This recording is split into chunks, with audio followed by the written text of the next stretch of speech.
خارجہ نے پارا چنار میں ہونے والے قبائلی تصادم سے متعلق ایران کے بیان کو غیر ضروری قرار دے دیا۔ کہا ایرانی بیان میں پارا چنار کی مکمل صورتحال کا احاطہ نہیں، پاکستان اپنے شہریوں کے تحفظ کو یقینی بنانے کا ذمہ دار ہے۔ ترجمان دفتر خارجہ نے کہا اسماعیل ہنیہ کے قاتلوں کو انصاف کے کٹہرے میں لایا جائے۔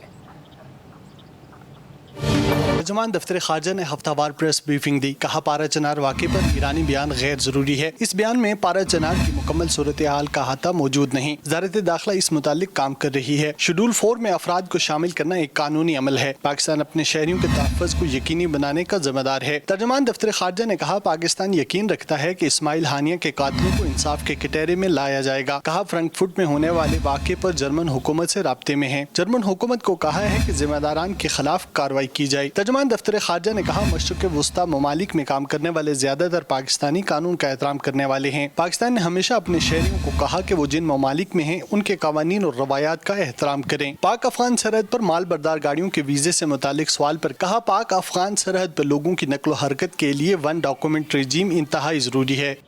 خارجہ نے پارا چنار میں ہونے والے قبائلی تصادم سے متعلق ایران کے بیان کو غیر ضروری قرار دے دیا۔ کہا ایرانی بیان میں پارا چنار کی مکمل صورتحال کا احاطہ نہیں، پاکستان اپنے شہریوں کے تحفظ کو یقینی بنانے کا ذمہ دار ہے۔ ترجمان دفتر خارجہ نے کہا اسماعیل ہنیہ کے قاتلوں کو انصاف کے کٹہرے میں لایا جائے۔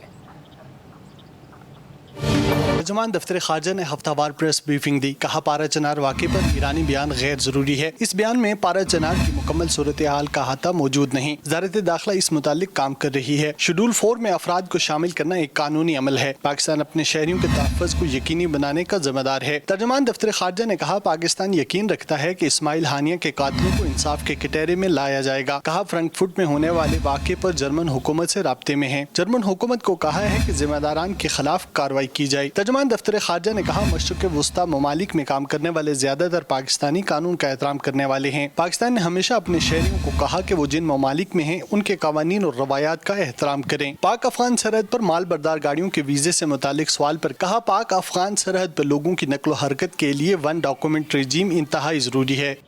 خارجہ نے پارا چنار میں ہونے والے قبائلی تصادم سے متعلق ایران کے بیان کو غیر ضروری قرار دے دیا۔ کہا ایرانی بیان میں پارا چنار کی مکمل صورتحال کا احاطہ نہیں، پاکستان اپنے شہریوں کے تحفظ کو یقینی بنانے کا ذمہ دار ہے۔ ترجمان دفتر خارجہ نے کہا اسماعیل ہنیہ کے قاتلوں کو انصاف کے کٹہرے میں لایا جائے۔ ترجمان دفتر خارجہ نے ہفتہ وار پریس بریفنگ دی۔ کہا پارا چنار واقعے پر ایرانی بیان غیر ضروری ہے۔ اس بیان میں پارا چنار کی مکمل صورتحال کا احاطہ موجود نہیں۔ وزارت داخلہ اس متعلق کام کر رہی ہے۔ شیڈول 4 میں افراد کو شامل کرنا ایک قانونی عمل ہے۔ پاکستان اپنے شہریوں کے تحفظ کو یقینی بنانے کا ذمہ دار ہے۔ ترجمان دفتر خارجہ نے کہا پاکستان یقین رکھتا ہے کہ اسماعیل ہنیہ کے قاتلوں کو انصاف کے کٹہرے میں لایا جائے گا۔ کہا فرینک فورٹ میں ہونے والے واقعے پر جرمن حکومت سے رابطے میں ہیں۔ جرمن حکومت کو کہا ہے کہ ذمہ داران کے خلاف کارروائی کی جائے۔ ترجمان دفتر خارجہ نے کہا مشرق وسطی ممالک میں کام کرنے والے زیادہ تر پاکستانی قانون کا احترام کرنے والے ہیں۔ پاکستان نے ہمیشہ اپنے شہریوں کو کہا کہ وہ جن ممالک میں ہیں ان کے قوانین اور روایات کا احترام کریں۔ پاک افغان سرحد پر مال بردار گاڑیوں کے ویزے سے متعلق سوال پر کہا پاک افغان سرحد پر لوگوں کی نقل و حرکت کے لیے ون ڈاکومنٹ رجیم انتہائی ضروری ہے۔